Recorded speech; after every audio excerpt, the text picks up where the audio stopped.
이거는 고인이 살아생전에 사랑하는 사람들에게 남긴 말이기 때문에 굉장히 특별한 의미를 가지고 있습니다. 고인이 남긴 이 유언 같은 이 말은 정말로 그 사람의 간절한 마음이 담겨 있기 때문에 거의 진액과도 같은 말이라 할 수 있을 것입니다. 예수님이 승천하시기 전에 제자들에게 마지막으로 남기신 말씀을 모든 그리스도인들은 소중히 여기고 그것을 지상 명령으로 생각하는 이유가 바로 여기에 있습니다. 예수님의 지상 명령인 마태복음 28장 18절에서 20절을 제가 읽어드립니다.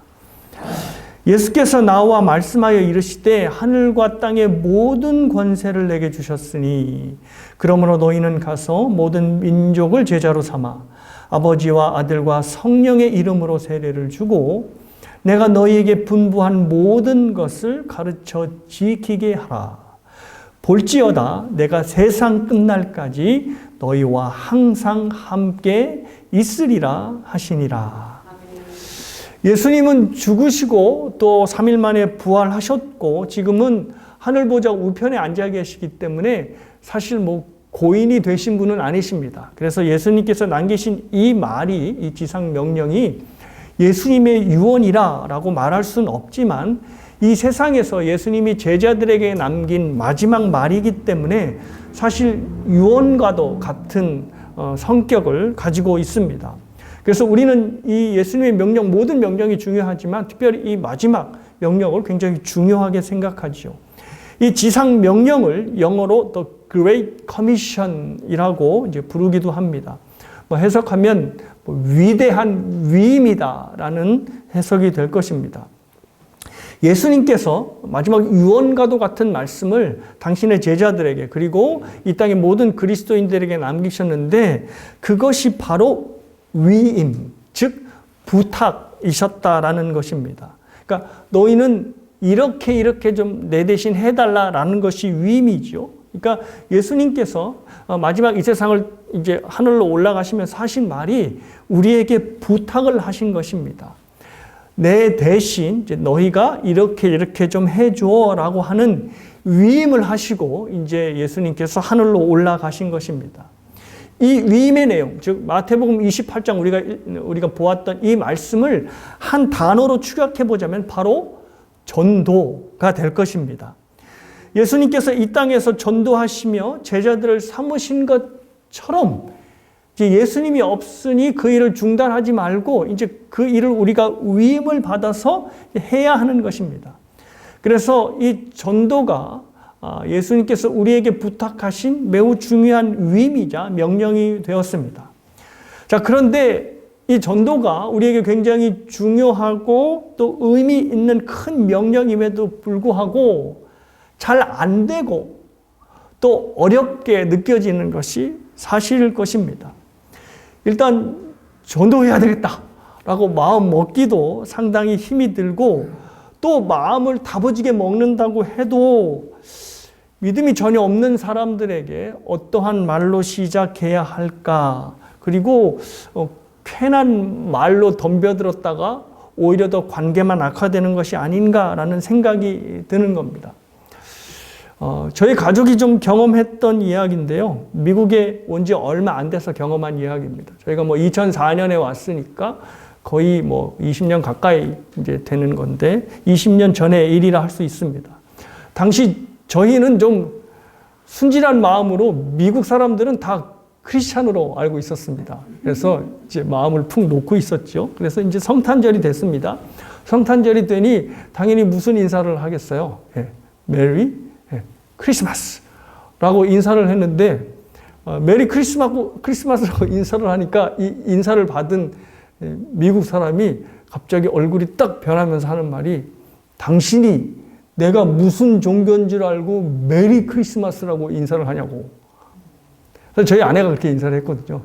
그러니까 아내가 이제 뻥 찌는 겁니다. 이게 무슨 상황이지 이게? 굉장히 이제 사납게 반응했지요. 그러니까 껌뻑껌뻑 하고 있으니까 그 사람이 뭐라고 얘기했을까요? 해피 할로데이 하면서 딱 갔었습니다. 그러니까 거기가 저희가 사는 데가 이제 유대인들이 굉장히 많이 사는 데였어요. 그러니까 이제 메리 크리스마스라고 인사하면 안 됐던 거죠. 근데 저희는 이제 그 배경을 전혀 모르고 있다가 이제 메리 크리스마스라고 인사를 했는데, 야, 내가 뭔 종교인 줄 알고 그렇게 인사를 이제 이렇게 공격을 당한 것입니다. 그때 저희는 해피 할러데이라는 말도 처음 들었고, 그런 말을 미국에서 사용해야지 일종의 뭐 좀 교양 있는 사람들의 인사라는 것을 그래서 알게 되었습니다. 청교도가 세웠다는 이 미국에서조차도 메리 크리스마스를 눈치 보면서 해야 되는 상황이니, 만약에 우리가 전도할 기회가 됐을 때 그것이 미국인이든 한국인이든 만약에 예수만이 길이고 예수만이 진리라고 얘기한다면 어떤 봉변을 당할까라고 하는 두려움이 우리 안에 있는 것이 사실인 것입니다. 그래서 사실 이것저것 생각하기는 그렇고, 그러면 차라리 아예 입 다물고 있자라고 생각하다가도 전도가 뭐라고 그랬죠? 예수님께서 이 땅에서 우리에게 남기신 유언과도 같은 말씀이니 이것을 무시하기도 마음이 너무 착잡하고 무거워지는 것입니다. 입을 열자니 안 떨어지고 또 포기하자니 주님의 우리에게 내리신 마지막 명령을 외면한다는 생각에 마음이 무거워지고 착잡한 것입니다. 자, 그런데 오늘 본문을 보니 우리가 그렇게 부담스러워하고 어려워하고 있는 전도가 너무 자연스럽게 이루어지는 겁니다. 지금 이제 수가성 여인을 살펴보고 있는데요. 요한복음 4장의 핵심 인물인 수가성 여인의 이 전도하는 방법을 한번 생각해 보십시오. 이 사람이 그냥 사람들에게 예수 그리스도를 전합니다. 사람들을 피해서 한낮에 물을 길러 갔던 이 여인이 갑자기 물동이까지 내팽개치고 굉장히 적극적으로 나서서 사람들에게 예수가 그리스도이심을 전하느라 여념이 없는 겁니다. 예수님이 야 전도해 라고 명령하지 않았음에도 불구하고 사람들에게 예수가 그리스도이심을 이 사람이 전하고 있는 겁니다. 그래서 사실 오늘 본문은 전도가 굉장히 하나님께서 우리에게, 예수님께서 우리에게 주신 위대한 위임이라고 여기는, 그렇지만 그것을 실천하지 못하고 부담스러워 여기는 우리의 생각을 바꾸기에 충분한 본문이라고 생각을 합니다. 수가성 여인의 전도는 예수 그리스도를 만난 사람의 자연적인 반응이었습니다. 28절에 물동이를 버려두고 동네에 들어갔다라고 하는 이 말은 이 여인이 예수님을 만나고 난 후에 얼마나 마음에 큰 심경의 변화가 있는지를 말해주고 있습니다. 사람들을 피해 정오에 나아가서 물을 길렀던 그 여인이 이제는 사람들 틈으로 들어가서 예수가 그리스도이심을 전하니 얼마나 놀라운 변화가 일어난 것입니까? 그 놀라운 변화가 이 여인에게서 자연스럽게 흘러나오게 된 것입니다. 그리고 그것을 바로 사람들이 목격하게 된 것이죠. 자, 여기에 우리가 전도에 대해 생각해야 할 굉장히 중요한 포인트가 있습니다. 앞에서 언급한 대로 우리는 전도가 예수님께서 우리에게 부탁한 대위임, 명령임에도 불구하고 전도에 대해 굉장히 많은 부담을 갖고 있습니다. 어떤 얘기로 시작을 해야 하나, 괜히 관계가 어색해지지는 않을까 하는 이 모든 부담들이 전도해야 하는, 전도하고 싶은 우리의 발목을 딱 잡고 있는 것입니다. 자, 그런데 본문에 나타난 수가성 여인의 모습은 너무 자연스러워 보입니다. 너무 달라 보이는 거죠. 자신이 발견한 예수님을 아무런 꺼리낌 없이 그냥 이야기를 하는 겁니다. 이것은 기쁘고 놀라운 소식을 갖고 있는 사람들에게 자연적으로 나타나는 자연적인 반응입니다. 놀라고 기쁜 소식은 한 가지 힘을 갖고 있는데요. 어떤 힘을 갖고 있냐면 그 소식을 다른 사람에게 전하도록 만드는 그 강력한 힘을 갖고 있습니다. 그래서 정말 기쁘고 놀라운 소식을 갖고 있는 사람은 그것을 전하고 싶어서 안달하지 못하는 겁니다. 근데 이것은 신앙생활에만 적용되는 것이 아니고 저와 여러분들의 일상생활에서도 적용이 됩니다. 가령 여러분들이 정말 만나는 식당을 만나게 되었다 한번 생각을 해보십시오. 그러면 그 만난 식당을 여러분들이 비밀로 꽁꽁 안고 이거 아무도 안 알려줘. 이거 나만 알고 나만 먹어야지 라고 하는 사람은 절대 없을 겁니다. 아무리 내성적인 사람도 적어도 자기 아내 그리고 자기 자녀들만큼한테는 야 내가 오늘 인생 식당을 만났어 라고 하면 알려줄 것입니다. 그것은 아무리 식당의 이야기라도 기쁘고 놀라운 소식은 그것을 다른 사람에게 전하게 하는 힘을 갖고 있기 때문입니다. 자, 그렇다면 맛있는 식당에 대한 소문도 남들에게 전하고자 하는 힘이 발휘된다면 하물며 하나님의 생명을 갖고 영생을 얻을 수 있다는 복음에 대한 소식은 두말할 나위가 없을 것입니다. 식당 이야기와는 차원이 다른 이야기입니다. 그래서 복음을 위해 사람들이 오지도 가고 기꺼이 자기 목숨도 하나님께 드리는 것입니다. 그런데 맛있는 식당의 이야기나 예수께서 하나님의 아들이시며 그가 우리에게 영생을 주신다라고 하는 복음의 소식이나 그걸 말하는 사람은 단 하나의 공통점을 갖고 있습니다. 그 공통점이 바로 진정성이라는 겁니다. 내가 말하는 것이 정말 진실이고 사실이다 라고 하는 이것이 내가 전달하는 소식에 담겨 있다는 겁니다. 이 진정성 때문에 그 말의 소식이 사실인지 아닌지의 여부를 떠나서 야, 저 사람이 말하는 것을 보니 태도를 보니 정말 뭔가 그 안에 있는가 보구나 라고 관심을 갖고 귀를 기울이는 것입니다. 그래서 사실 전도의 시작은 그 사람이 기독교 교리를 얼마나 알고 있느냐 그리고 그 교리를 얼마나 잘 전달할 수 있느냐에 대한 어떤 전도자의 기술에 달려 있는 것이 아니라 복음을 얼마나 기쁘고 놀라운 소식으로 내가 받고 있으며 그것에 대해 진정으로 반응하느냐에 있는 전도자의 진정성에 달려 있다는 것입니다. 기독교 교리를 해박하게 알지 못해도 복음이 나에게 영원한 생명을 줬다라고 하는 놀라운 소식이라는 이 진심이 그것을 전하는 사람의 마음 안에 있다면 전도가 되는 것입니다. 그렇게 복음의 내용에 대해 수려하게 많은 말을 하지 않아도 그 사람의 진심이 느껴지는 겁니다. 복음에 대한 나의 진실한 반응, 진정성이 드러나면 비로소 전도가 시작되는 겁니다. 본문이 바로 그 사실을 굉장히 잘 말해주고 있습니다. 수가성 여인이 예수님을 만나 물동이를 버려두고 사실 사람들에게 한 말은 예수님에 대해 장황하게 설명한 말이 아니었습니다. 29절을 보시면 이 말이 고작입니다. 내가 행한 모든 일을 내게 말한 사람이 있다. 그러니 와서 보라. 그가 그리스도가 아니겠느냐라고 말하는 것이 굉장히 짤막한 말이었습니다. 예수님에 대하여 조직신학적으로 긴 설명으로 말하지 않고 자기가 경험한 것을 진솔하게 전했을 뿐입니다. 그런데 사람들이 그 말을 듣고 예수님께 간 것입니다.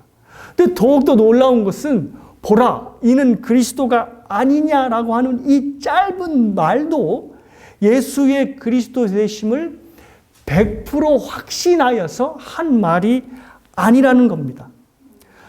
이것을 헬라어 성경으로 보면 이 문장에 부정어라고 하는 메티라고 하는 단어가 들어가 있는데 그 단어를 적용해서 해석해 보면 이렇게 됩니다. 이 사람이 혹시 그리스도가 아닐까요? 라고 하는 것이 정확한 해석입니다. 그러니까 우리가 지금 사용하는 개역 개정을 보면 이는 그리스도가 아니냐라고 하는 것이 확신에 차서 한 말 같지만 헬라어 원문을 보면 확신에 차서 한 말이 아니라 머리를 긁적긁적하면서 그가 그리스도가 혹시 아닐까요? 라고 하는 뉘앙스로 말을 한 겁니다. 그래서 새 번역 성경이라고 하는 다른 번역 성경을 보면 이 부분을 어떻게 번역했냐면 그분이 그리스도가 아닐까요? 라고 번역을 했고 또 공동 번역은 그분이 그리스도인지도 모르겠습니다. 라고 번역을 한 것입니다. 그러니까 이 여인이 마을 사람들에게 확신에 차서 한 말이 아닙니다. 불확실한 상황에서 예수님을 전한 것입니다. 그래서 42절을 보시면 마을 사람들이 또 예수님에 대하여 예수님께 가서 이제 예수님과 직접 대화를 나눈 후에 믿게 된 후에 그 여인에게 이런 말을 합니다. 우리가 믿게 된 것은 네가 한 말 때문에 믿는 게 아니야 라는 말을 하는 겁니다. 좀 사마리아 여인의 입장에서 보면 좀 실망스럽죠. 왜냐하면 자기가 전한 말을 듣고 예수님께 가서 예수를 믿게 됐는데, 야, 우리가 믿게 된 거는 네가 전한 말 때문에 믿는 게 아니야 라고 얘기했으니 좀 속상할 만합니다. 그래서 어떤 설교자들은 이 본문을 해석하면서 이것은 여인을 철저히 무시하면서 한 말이다. 야, 니까짓게 우리한테 복음을 전한다고 우리가 믿은 게 아니야? 그것만은 확실히 알아도? 라고 하는 뉘앙스로 얘기했다는 거죠. 그러니까 저는 뭐 그 정도까지는 해석은 하지 않는데, 그래도 한 가지 그 사람들이 확실한 것은 예수님을 전하기 위하여 이 수가성 여인이 많은 말을 하지 않았다는 겁니다. 그리고 그가 했던 말도 역시 확신에 차서 예수가 그리스도 되심을 막 강력하게 선포한 것이 아니라 그가 그리스도가 아닐까요?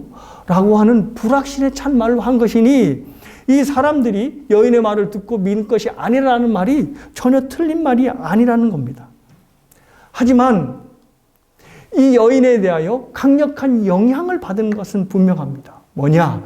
이 그녀가 사람들에게 한 짧은 말이 아니라 그녀가 몸으로 보여준 진정성 때문이었습니다. 사람들을 피해 다니던 여자가 갑자기 자신을 좋지 않은 시각으로 보는 사람들 틈으로 들어와서 예수 그리스도를 전하고 있으니 사실 여부를 떠나서 뭔가 대단한 변화가 이 사람에게 일어났구나 하는 생각이 든 것입니다.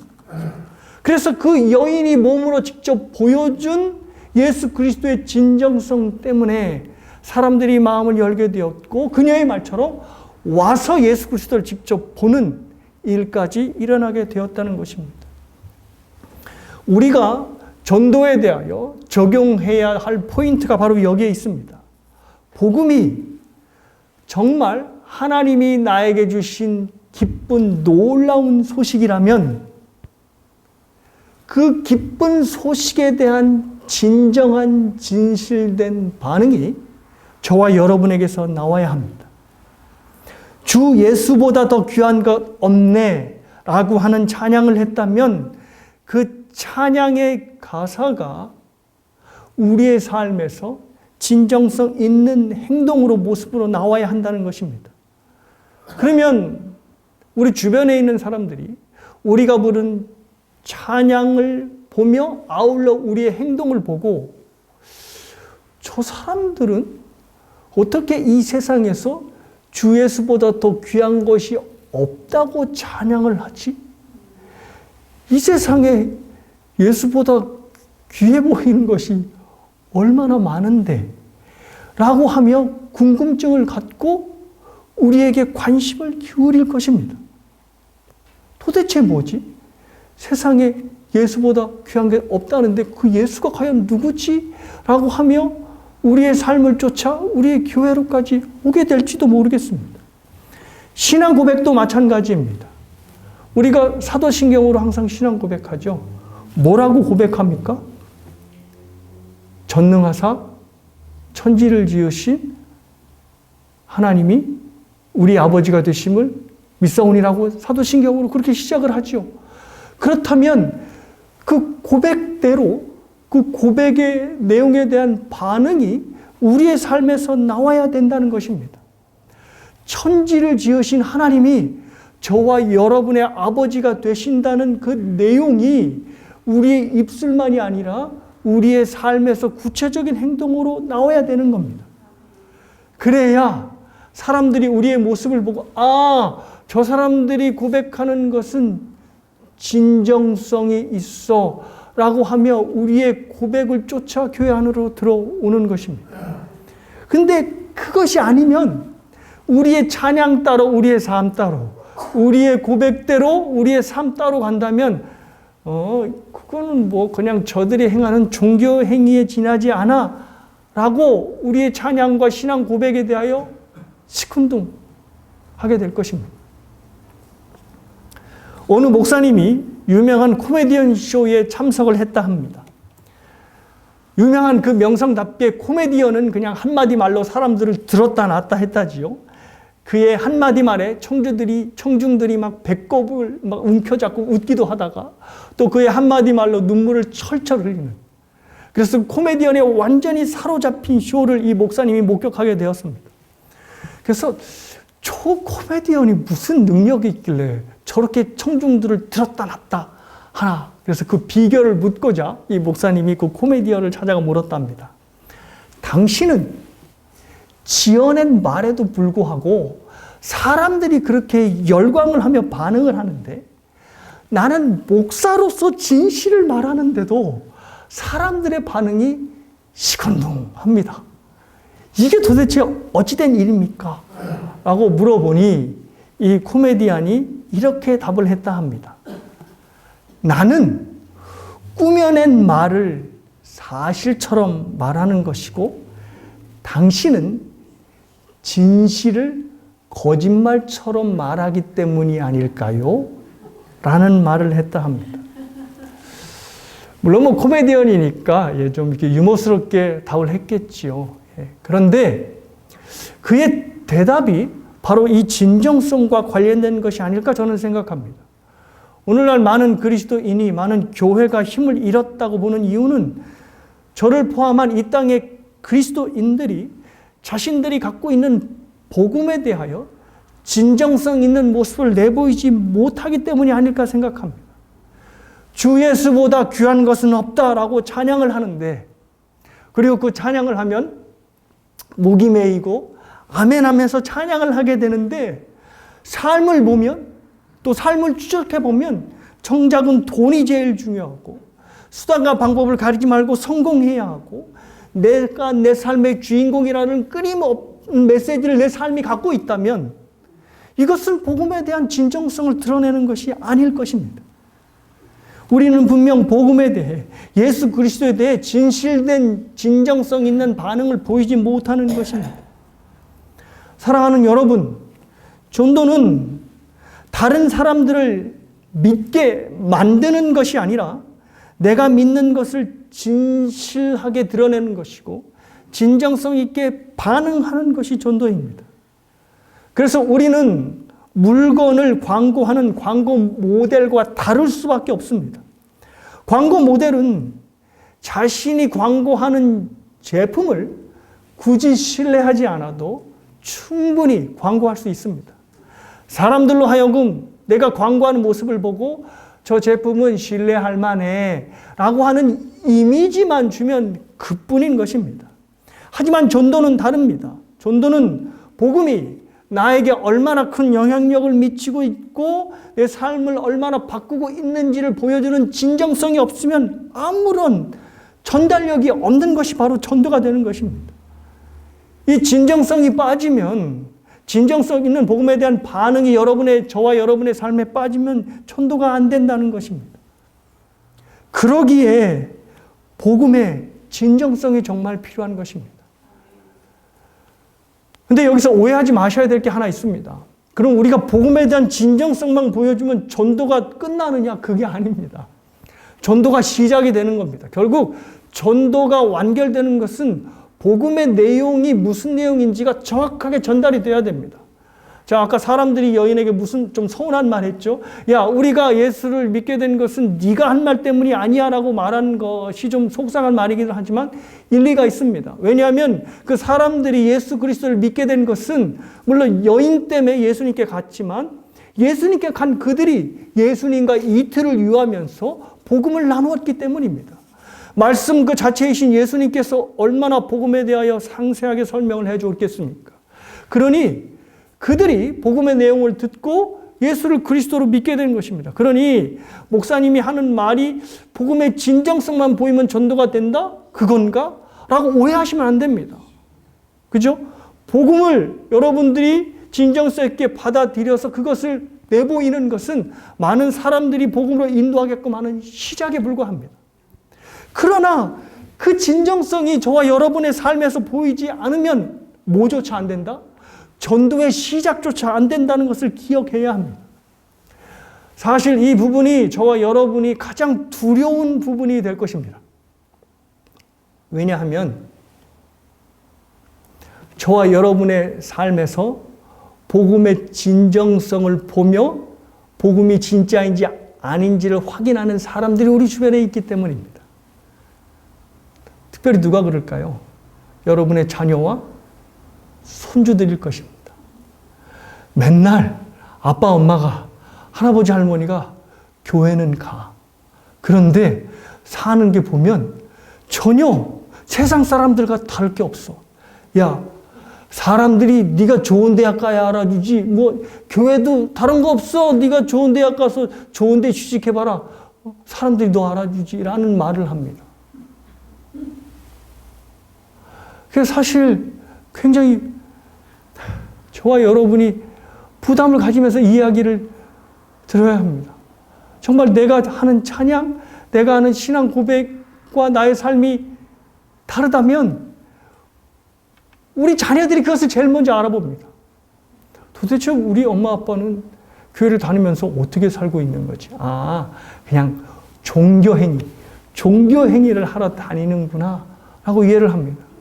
그래서 사실 우리 자녀들이 대학만 가면 교회를 떠난다라고 하는 말은 물론 세상이 악하고 그들의 믿음을 허물어뜨릴 만큼 유혹이 많다는 것도 물론 인정하겠지만 가장 중요한 이유는 그 곁에 아이가 대학에 갈 때까지 함께 품고 있었던 우리 부모들이 과연 복음에 대해 진정성 있는 삶을 살아냈는가?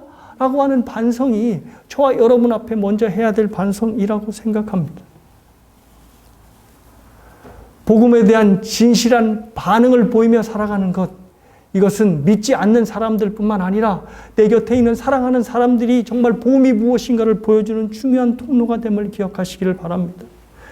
복음에 대한 진실한 반응으로 주위의 많은 사람들이 하나님에 대한 관심을 갖기를 주님의 이름으로 축복합니다.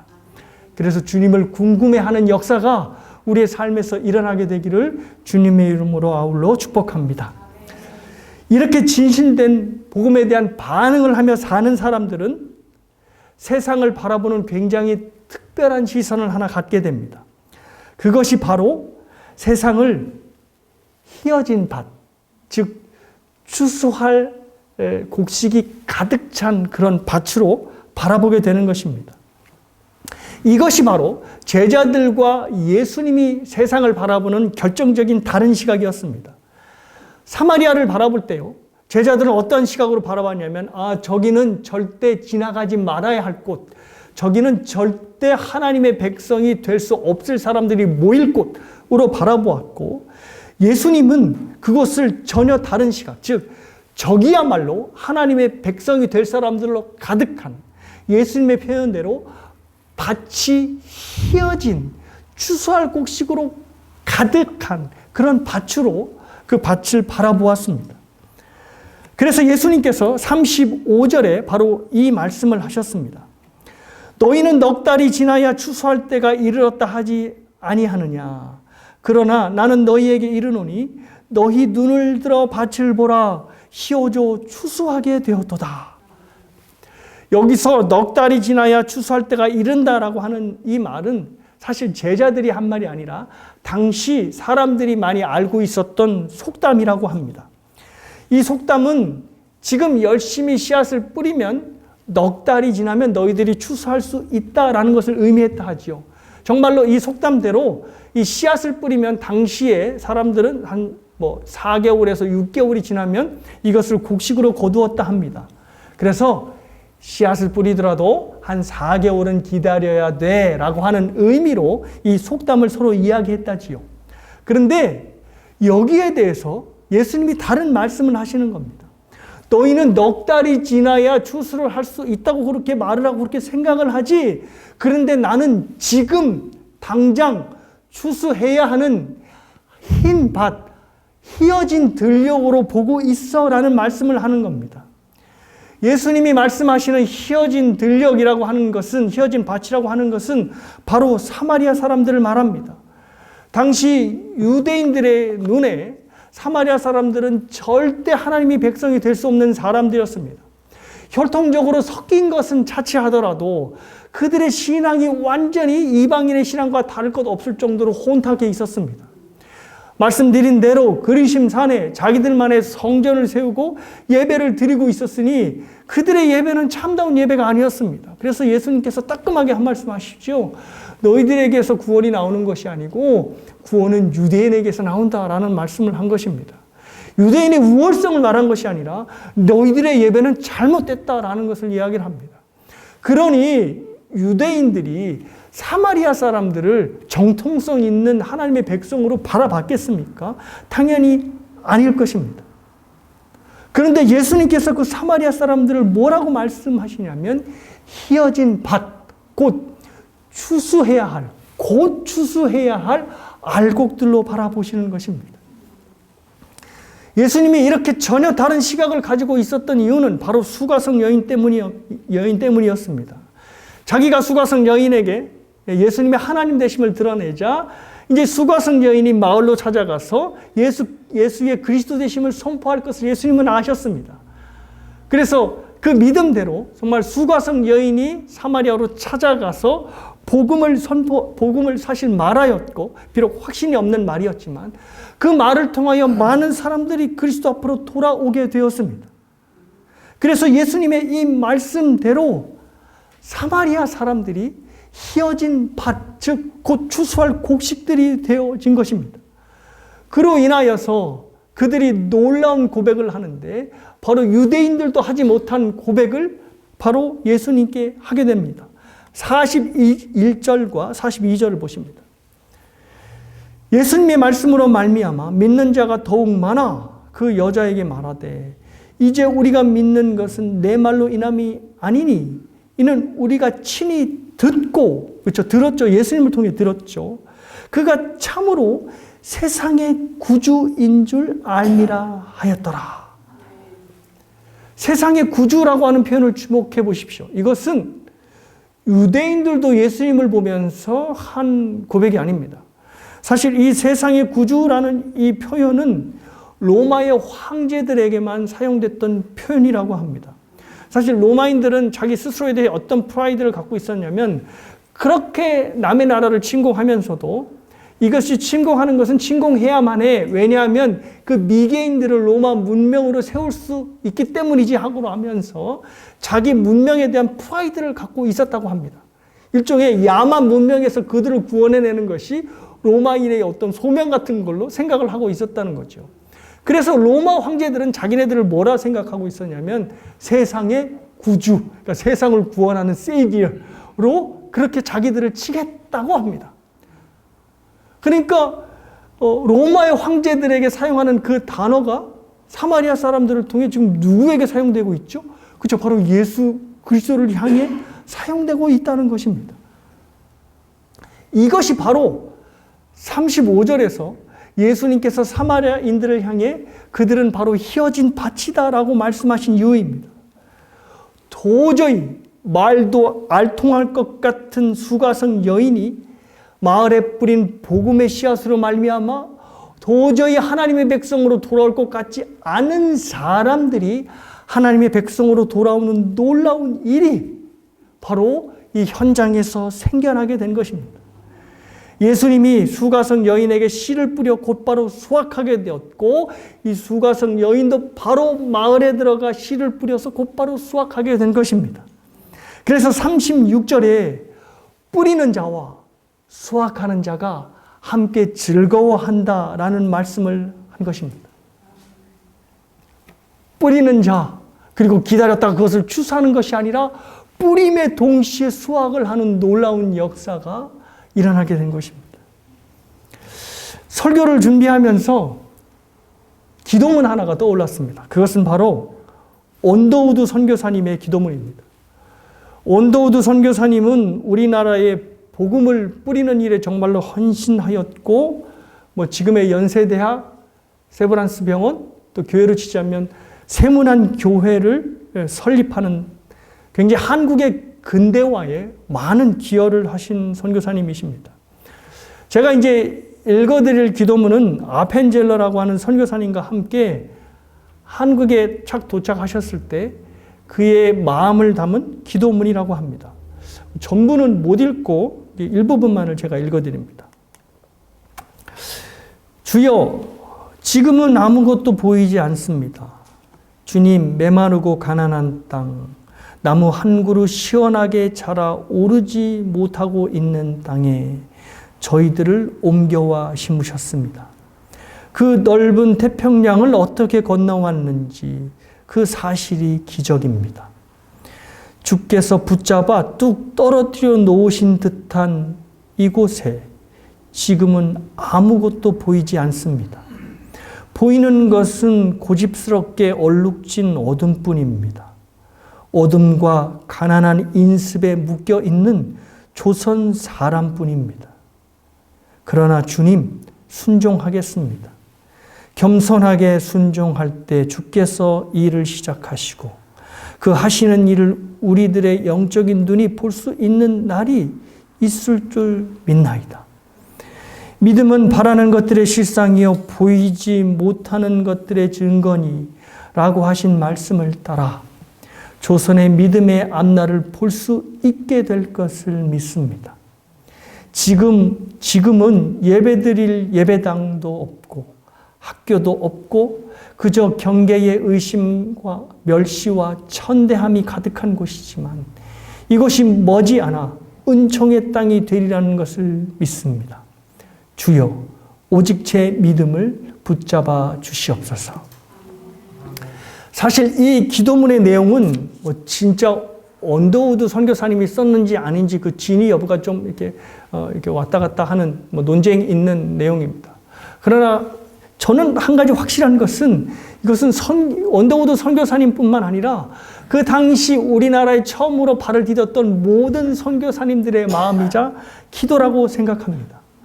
일제의 오랜 수탈로 인해서 정말로 나라는 황폐화가 되었고 오랜 쇄국 정책으로 인해서 한국 조선 사람들 아니면 다 의심의 눈초리를 품고 있는 그때였습니다. 그러니 정말 좋은 마음으로 도착한 선교사님들을 째려보는 그들을 보며 얼마나 선교사님들의 마음이 착잡했겠습니까? 하지만 복음의 인생을 건 선교사님들의 눈에 조선은 분명히 곧 추수할 수 있는 희어진 밭으로 보았을 것이 분명합니다. 지금은 예배당도 없고 또 기도한 대로 학교도 없고 적개심만이 가득한 나라지만 머지않아 하나님의 축복을 한껏 누릴 수 있는 희어진 밭으로 선교사님들은 분명히 바라보았을 것입니다. 그리고 이 선교사님의 기도대로 대한민국은 기독교를 빼놓고는 근대화를 도저히 설명해낼 수 없는 나라가 되었습니다. 당시 조선을 희어진 밭으로 바라보는 선교사님들의 믿음의 시선이 없었다면 오늘날의 대한민국은 분명히 없었을 것입니다. 사랑하는 여러분, 여러분의 가족 중에 그리고 여러분의 주위 사람들 중에 아직 복음을 받지 않은 사람들이 있습니까? 그렇다면 그 사람들을 위해 먼저 기도할 것이 아니라 여러분이 먼저 내 자신이 복음의 능력에 사로잡히게 해달라고 기도해야 할 것입니다. 내가 복음의 능력에 사로잡혀 그 복음에 대하여 진실된 반응을 하며 살아갈 때 고개를 뻣뻣이 세워들고 야 하나님 그런 것이 어딨어 라고 하는 설익은 곡식들마저도 하나님이 곧 추수하게 될 누렇게 익은 곡식으로 보여지게 될 것입니다. 여러분 사실 저와 여러분도 설익은 곡식이었다는 것을 잊지 마셔야 합니다. 그런데 우리가 지금 이렇게나마 하나님의 말씀을 들으려 하고 하나님의 말씀대로 살려 하고 또 세상의 소망을 두지 않고 하나님의 말씀을 쫓아 살게 된 것은 우리 앞서서 우리의 삶에 복음의 씨앗을 뿌린 사람들이 있었기 때문입니다. 그들의 헌신, 그들의 열심이 있었기 때문에 저와 여러분이라고 하는 결실을 맺게 된 것입니다. 저와 여러분의 신앙이 그냥 하늘에서 쑥 떨어진 것이 아니라는 겁니다. 이제 우리 신앙의 선배들이 씨앗을 뿌리던 그 일이 이제 저와 여러분의 손에 주어지게 되었습니다. 세상을 희어진 밭으로 바라보며 씨앗을 뿌리는 일이 이제 우리에게 주어진 것입니다. 우리가 뿌리는 씨앗을 통해 수가성 여인과 같은 많은 사람들이 그리스도를 믿게 되고 또 사마리아 같이 도저히 하나님의 사람이 될 수 없는 사람들이 우리를 통하여 많이 하나님께 돌아오는 역사가 일어났으면 좋겠습니다. 그리고 은샘교회가 이와 같은 기쁨의 수확을 누리는 교회가 됐으면 좋겠습니다. 이것을 소망하고 기대하시는 여러분 모두가 되시길 주님의 이름으로 축복합니다.